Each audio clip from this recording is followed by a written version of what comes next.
every little tiny error compounds in terms of the recipient's perception of your quality. And so as you spend more time in an environment where people focus on those issues, it really trains you to have an eye for imperfection. And I've taken that to my clients and to my own team to teach them along the way, both the team and the clients, of, hey, this is off. Here's how we could do this better.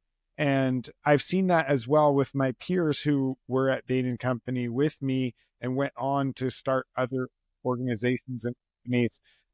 They've done really well because of this deep training in terms of just knowing what is important from a strategic lens and focusing on keeping things very professional. After leaving those big consulting firm, you decided to start this Goldfish Code. So in terms of kind of the business model that you follow, is it more strictly just consulting? Can you tell us a little bit about the organization and what sort of service do you bring to the table? Sure, absolutely. So when I started Goldfish Code, what I really wanted to do was to leverage all the experience I had from working with several startups and in the software space and bring that to several clients at once, because I enjoy that about consulting is the variety of being able to move from one industry to another. Goldfish Code, the core of what we offer, technical solutions, so software development of products, but the way that we do it is by focusing on the strategy for the clients, because it's really important to make sure that everything that you build, you're building with the business goals in mind. So we start with all of our clients at what their business goals are, what kind of restrictions they're facing, and how they can best set up their business and the cadence of everything that we do to align with those business objectives. So whether that's closing that next round of funding or reaching a certain revenue milestone or so on and so forth. There's always some kind of story that is happening in terms of where the business is in their life cycle that is very important in terms of contextualizing the technical solutions that we might provide. So we start with that strategy consulting, and then we use that to help